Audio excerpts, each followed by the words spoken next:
बैठे भगवान ने, अरे शरीर ने बांटन लग रहे। परमात्मा ने वहां जाकर कहा भी स्नान करूंगा मैं बिजली खां, क्योंकि वहां का मालिक प्रबंधक वही था।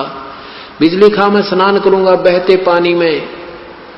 वहां एक आमी नाम की दरिया बहा करती थी।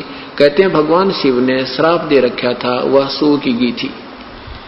बिजली खां पठान ने कहा कि प्रभु आपके स्नान के लिए बाहर से पानी मंगवाया है, यहाँ पानी कुएं का भी नहीं रहा अच्छा, और यह इसका दरिया भी सूखी पड़ी है प्रभु, इसमें जल नहीं है। तो परमेश्वर ने कहा भी दिखाओ कहाँ वो सूखी नदी कहाँ है। उस नदी बिल्कुल जहां पर परमात्मा का ने जो शरीर गए थे उससे ज्यादा से ज्यादा 400 फुट की दूरी पर, बल्कि 250 फुट की दूरी पर अब वो नदी आज भी विद्यमान है। ये दास 3 बार संगत को साथ ले जाकर देख कर आया, उनको दिखा के लाया, और दृढ़ विश्वास हो गया उनको कि सचमुच गुरुजी जो कहते हैं वो सत्य है।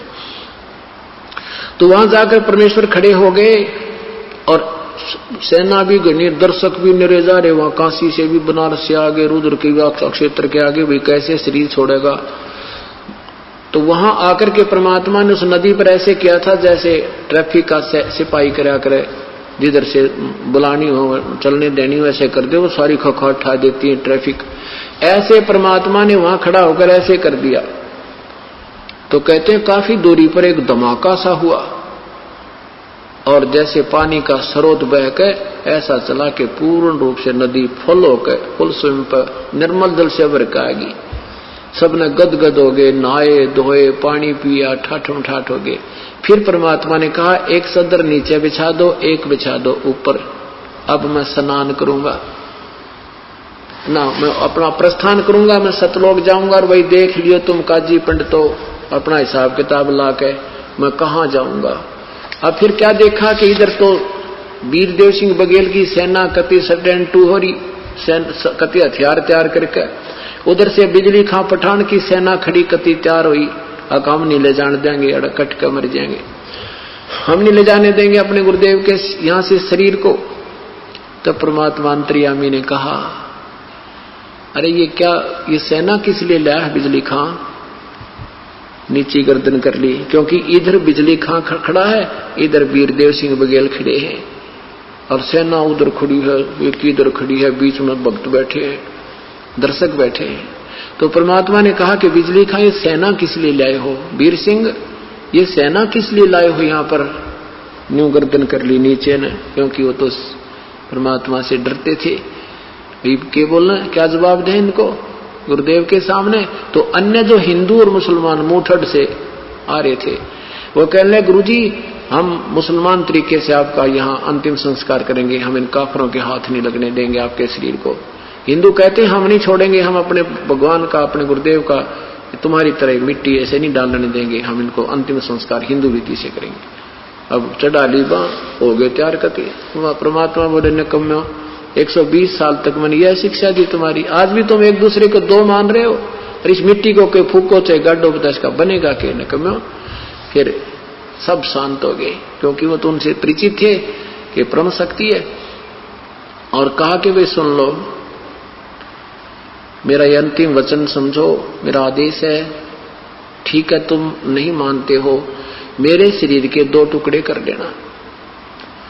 वैसे तो तुम्हें शरीर नहीं मिलेगा मेरा इसमें, फिर भी जो वस्तु मिले उसको आधी आधी कर लेना, पर ना जच्चा उनके शरीर ना मिल रहा करा, शरीर तो पावेगा। परमात्मा ने कहा कि ये मेरी बात मान लेना कि इसमें से आधे आधे वस्तु ले लेना, एक चदर में नीचे बिछाऊंगा, एक ऊपर ओढ़ूंगा, एक हिंदू ले लेना, एक मुसलमान ले लेना, और मेरा जो बीच में शरीर मिल रहा है तो उसने आधा आधा बांट लेना, पर तुम्हें 3 तलाक जाए आपस में लड़े होते। परमात्मा ने ऐसा कहकर के एक चदर नीचे बिछा दी, थोड़े थोड़े फूल वैसे सुगंधित से 2-2 इंच डाल दिए भक्तों ने, वो गुरुजी लेटेंगे, और उसके ऊपर लेट के एक चदर ऊपर ओढ़ ली। और थोड़ी देर, कुछ देर के बाद क्या देखा, आकाशवाणी हुई ऊपर तो, और कहा भी देख लो उस चदर के नीचे मेरा शरीर नहीं है, और मैं जा रहा हूं अपने सतलोक को, और प्रेम पूर्वक रहना बच्चों, तुम गलती बहुत कर गए। ऊपर देखा तो एक बहुत तेजों में शरीर, बहुत तेजों में जैसे प्रकाश का गोल प्रकाश जा रहा हो, क्योंकि दूर होने से वो शरीर ना देख करके परमात्मा का, क्योंकि हमारी दृष्टि से हम उसके ओरिजिनल शरीर को देख भी नहीं सकते। सबने नो देखा वो गए भगवान। तो कहा कि देख लो वे तुम अपने जंतर मंत्र, अपने वेद कतेब खोल के, या जंत्री में कहा जा रहा हूं मैं, स्वर्ग से भी पार जा रहा हूं। उन्हें कहा मैं तुमको तो यहाँ पर गधा बनता मरने वाला। तो परमात्मा वहां सतलोक पहुंच गए। और उधर से क्या हुआ कि दोनों हिंदू और मुसलमान एक दूसरे के लपट के ऐसे रोए जैसे बान भाई रोया करें माता पिता की मृत्यु पे। इस तरह चिपट जाते हैं और एक दूसरे को कहते हैं भाई हम तो महापापी थे, हमने भगवान को समझा नहीं, हम तो जुल्म कर दिया है, भगवान हमें कैसे क्षमा करोगे। और नहीं, अगर परमात्मा विचार करना पुण्यात्माओं, ये निष्कर्ष है, ये सार निकालना, हमने ये सार निकालना, अब इसका निष्कर्ष निकालना है कि जैसे भगवान श्री कृष्ण जी ने प्रयत्न किया था, 3 बार शांति दूत बनकर गए थे कौरव पांडवों के युद्ध को समाप्त करने के लिए, युद्ध न हुए, लेकिन श्री कृष्ण जी काल के सामने फेल हो गए। वो किसी की बुद्धि को चेंज नहीं कर सके और ये अनर्थ होकर रहा। महाभारत में 18 करोड़ व्यक्ति कट कर मर गए। और यदि परमात्मा कबीर साहब उस दिन अपनी समर्थता का प्रमाण नहीं देते तो हिंदू और मुसलमान का गहरा युद्ध छूट जाता, ना जाने कितने दुनिया मर जाती। अपनी समर्थता प्रतीक दिया कर करके उनको सोच लीला दिखा के और उसको ऐसा प्यार बढ़ा दिया, रोम और सीने का लगावे। बिजली खां पठान ने कहा भी ठीक है, गुरुदेव का आदेश था, एक सदर हम ले लेते हैं, एक तुम ले लो हिंदुओं। क्योंकि शरीर के पूरा शरीर जितना होता इतने सुगंधित फूल हो गए, उस शरीर के बदले में उतने ही शरीर के तुल जितना उस चद्दर ऊपर लिपटी हुई थी, लोड रखी थी, उस शरीर जितने इतने सुगंधित फूल पाए परमात्मा नहीं पाए। आधे फूल हिंदुओं ने एक चद्दर, आधे फूल ही मुसलमानों ने एक चद्दर लेके, और बिजली खां पठान ने वही स्थान दे दिया, यहाँ बनाओ आपकी इच्छा और वहां ले जाओ काशी आपकी इच्छा। तो हिंदुओं ने भी, वीर सिंह ने भी कहा कि जब परमात्मा हमें एक करके गए हैं तो हम 2 नहीं होना चाहते। फिर भी क्योंकि अन्य लोग थे, कुछ लोग ऐसे थे भी ठीक है, तो अलग अलग आदेश है सतगुरु का, तो वहीं पर 100 फुट की आपस में फैसला नहीं है दोनों यादगारों का। आज भी प्रमाण है, आज भी प्रमाण है। और बिजली खां पठान ने कहते हैं 500 बीघा जमीन तो हिंदुओं वाली, कब उस हिंदुओं ने जो बना रखी है यादगार, उसके नमत कर दी, और 500 बीघा मुसलमान वालों को, 500 बीघे आज भी जमान उनको जमीन अलॉट है। और परमात्मा हमें एक करके चलेगे, पर हम समझे कति नहीं। अब परमेश्वर के बारे में जो दंत कथाएं बनाई गई थी, वो तो विधवा ब्राह्मणी का पैदा हुआ था, फलाना था, ये सब लोकवेद था। और उन लोगों की बातों पर के विश्वास करें जो कृष्ण जी को अजर अमर बताया करते, और उनकी हिस्ट्री शीट, उनके जीवन चरित्र में उसमें कहते हैं हम तो नासवान है। तो ये दंत कथा थी, लोकवेद थी, ज्ञान शास्त्र विरुद्ध ज्ञान था।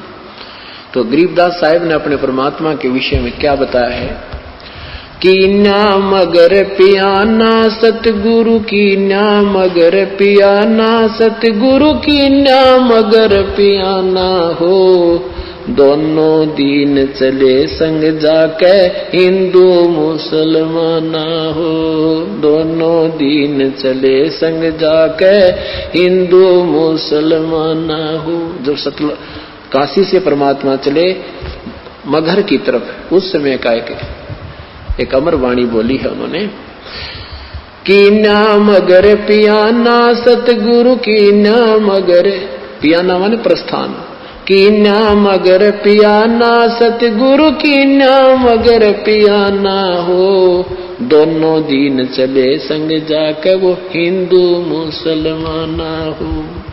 मुक्ति खेत को छाड़ चले हैं तज काशी अस्थाना हो, मुक्ति खेत को छोड़ चले हैं तज काशी अस्थाना हो।